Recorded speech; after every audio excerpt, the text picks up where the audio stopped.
So if you'd like more information, talk to me after. It is happening. But now the problem is I explained to you very briefly and tell you to read the paper about where the 20% come from. But if you really bring it to your parents and your grandmas about this and try to install this like phone app for them, yes, it is very easy to use, but they're still mostly going to think it's a scam, right? They're not going to know what is staking fees and what is 2x collateral. They're not going to buy that. So in trying to do this exercise of really trying to explain to them what it means, as my job is an academic, I end up using this analogy. So the analogy is if you put money in a proof of stake network to allow staking, then to allow the validators to do the job, in a way it's a bit like you are investing into a banking infrastructure, right? So bankers make a lot of money on Wall Street, and why they make a lot of money? Well, they have the money in the institution, which allows them to do this banking job. So in DeFi, essentially, if you have $10, you're a $10 banker. If you're $100, you're a $100 banker. So the 20% rate essentially is the banker's cut, right? So you actually earn that money because you're making, by delegating to validators to do the job, you're facilitating the efficiency and security of a banking protocol. So you're actually contributing. So the 20% is not given to you for free. You are actually playing the banker's role, so you deserve the banker's cut. And of course, we know that bankers don't stake the money, but they eat a lot of steaks. They breathe a lot of oxygen, and they eat animals that also breathe a lot of oxygen. So you can think of it not just as a money you deserve, you're also doing it in an environmentally friendly way, because you're replacing part of the banking industry that is highly energy inefficient and highly bad for the environment. They fly a lot in those buildings, whereas you are doing it in a way that is energy efficient. So all that is very well, but you might think, well, I'm talking about these 20% fixed income, and we know that fixed income, 20%, may not be so good anymore because of inflation, right? So if I tell you UST would be the money that you're doing on Anchor, is pegged to the US dollar, but who knows whether US dollar would still mean the same thing in 10 years. So I was trying to say that it will be sustainable for the long term. And that's one reason why we are also partnering with Frax. These are my friends from LA. They have one of the top 10 biggest algorithmic stablecoin now. And Sam from Frax always promised that when they hit a certain market cap, they will start doing this stablecoin that is not pegged to US dollar, but pegged to purchasing power. So they're basically creating a consumer price index, and then their stablecoin is actually pegged to that real purchasing power. So it's inflation adjusted. Right, so we have another on-chain project called ONE that is doing the same thing. It's more native to our ONE, is collateralized by our ONE token.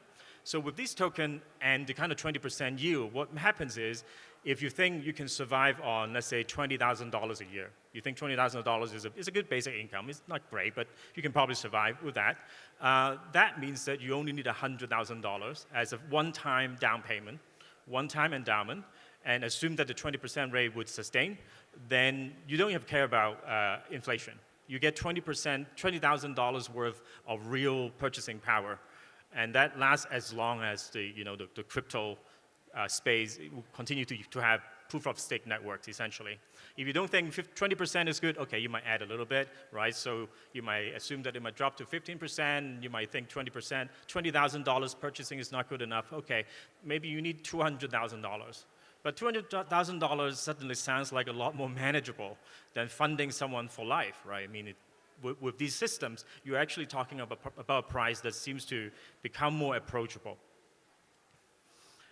Now, I know that I promised to talk about DBI, but end up selling you a financial product. It seems a little bit of sleight of hand. I understand that. This is not true UPI, but with this product and up to this point, I think we can see where the path forward could be. Now it's not very inclusive, right? You need to have some money down. You need to put down $200,000, which some of you have. Then you are sorted for life. You can also give that to someone else, right? So it's very nice. But maybe we can talk about how we can actually cough up or find that money in the first place to allow a lot of people to benefit, as many as we can. And the idea is, well, basically, as an authentic, real person, you're worth something. Economically, I'm not talking about in a tree-hugging, kind of blue sky kind of fashion. I'm talking about economically, you are justified to deserve some money. And the argument should not be too unfamiliar to us in the Ethereum community, right? We talk about quadratic voting, quadratic funding. I mean, at the bottom of it, what it means is basically this, right? If you don't need to care about who people are and just want some sort of funding or voting, the easiest thing to implement is $1, one vote, right? So I don't need to know who you are. I don't need to know whose account is it. If you want to fund this project, then give me the money. Or if you want to vote something, then it's $1, one vote. So the people who have more stake can vote more. But we don't like that. We don't like to, we don't hate the whales, but we don't want them to basically run everything. We think oligarchy is intrinsically not so good. And so on the other hand, we have one person, one vote. And that's why kind of quadratic voting and quadratic funding essentially is about. We try to make the smaller users, give them a bigger voice. Right. But the problem is now the whales are also very smart. So if I were a whale, I would now split my $10 million into maybe 10 million accounts of $1 each. Then I can get the quadratic boost, right? And right now, there are some ways to stop people from doing that, but maybe not ideal enough. So essentially, ultimately, we would like to have really respect the consciousness of each person, because if as a human being, unlike a bot, even a very sophisticated bot that can create all these social history, a person is intrinsic in that you do not like to be screwed over. Right? If the central authority really implements something that is really against your interest, at some point you would not turn a blind, you would stand up to it. And I think that is something that actually is not just noble and cool, but it's actually intrinsic to the source of security in a decentralized network. So to make it more concrete, we can talk a bit about Harmony. So we, some of you don't know what we are. We can think of ourselves as a bonsai plant version of ETH 2.0. So we are basically a sharded proof-of-stake network. So we have a lot of tech that is similar to what ETH 2.0 would look like. And so one thing that we face as a problem is that the proof-of-stake is actually very cool, is environmental friendly, but the problem is we have to set a certain entry point for people to become validators. So if they have nothing at stake, and then they can just go in and validate transactions, then what if they just do something very crazy and that would threaten the security of the network? So unlike in proof of work, you actually invest computational power and time and energy, then it's less likely for you to do something that is not in your interest. Whereas for proof of stake, the way to go is to actually make sure that you actually will have to put down some stake in the network first. So right now, that creates a kind of entry-level requirement that is pretty high. We already try our best to make this level lower. We try to use an algorithm called effective proof of stake. But still, we're talking about hundreds of thousands of dollars for you to be eligible to become a validator. And this problem is only going to get worse because we know that with zero-knowledge proof, stateless clients, the technology for the technical requirement for being a validator is only going to go down. You're going to need cheaper and smaller computers. So essentially, how much money you have would become a very central bottleneck. But I think we can maybe solve this problem by thinking about the worth of genuine human identity. So right now, to solve these problems, people, as I mentioned, you can use your social history, social media activity, or someone else can vouch for you, and these do great. But if you're really talking about security, we know that the best security really is government registry, right? Like social security number, your passport, birth certificate. Those are much more will give you better security. And this is a paper that actually goes through some of the analysis and show that if you actually have real national government identity registry to prove that every user is a real person and no one person can have two accounts on your network, this can make a really secure network. And some people do that, so we can use zero-knowledge proof to submit your identity and make sure that it is kind of encrypted within the network. But people tend not to feel very comfortable with that idea because still you're trusting a central authority. So one proposal here may be that you can do it with the validators. So the validators, you have many validators because eventually the technical requirement below. So if you're a user in the network, you prove your activity in the network, you're a valuable user, and you can choose to CK prove your identity, that is CK KYC, with a validator of your choice that you think is trustworthy. And that validator might be someone you have met in real life. And there's some network analysis that if we do, then we can show that this would make a scale-free network. Because no validator would attract all the people to do KYC with them. You presumably want to choose someone close to you, you've heard of some good reputation, that can give you a very secure network.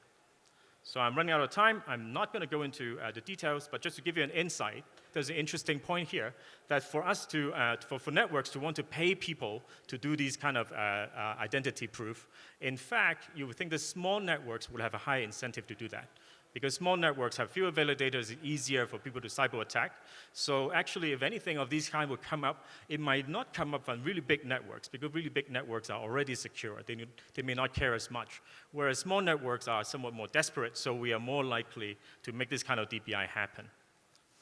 So I left out all these details because I don't have time, but I also learned that as a professor, you don't always need the details. What you need is to train a lot of really smart people, and then they can come up with the details.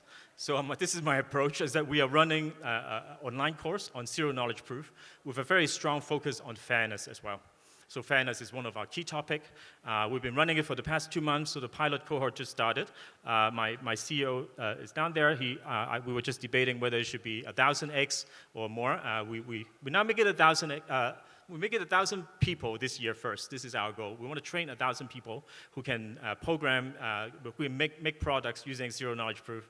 And he's been urging me to add one more zero, and I will do that in a few years. But this year is 1,000 first. And the way we do it actually is interesting. It relates back to the DBI idea. So how do we dare to train 1,000 developers who are not there? The idea is we pay people to learn to go through this course. This already run through a pilot. This is different from a scholarship, because a scholarship is based on your past achievement, right? And this isn't. This is much more inclusive. You can come with no achievement you've ever made. You might not have even finished college or high school, but if you can finish a piece of assignment, I give you a few $100. So it's all incentive for the future work. And so far it has worked very well. So within the course of two months, if you're really outstanding, you can earn up to $10,000. And we also pay our TAs really very generously, like assistant professors. We are actually committing to this $10 million for grants. So why I talk about this? Well, again, small networks, maybe we are more likely to do this sort of stuff. I should just really wrap up, but let me say one last thing, which is that there are many other projects that do DBI, and they are much more developed. They're much more like UBI than we are. We don't see ourselves as a competition. We are beginners. But I think one thing I've learned from Youth Conference is from this great guy, Griff Green, who talked about how we should incentivize good deeds. Basically, I think our approach is similar to other people's, but what we really want to happen is we want to make UBI something that is lucrative. We want you to, even if you're very selfish and very self-serving, and I want you to like UBI because it is good for your network security. So I should wrap up. So chat with me. I'll be at the Harmony booth. And tomorrow we have another talk, and we can talk about everything else, like my work outside of crypto. Let's have a beer tonight. Thank you.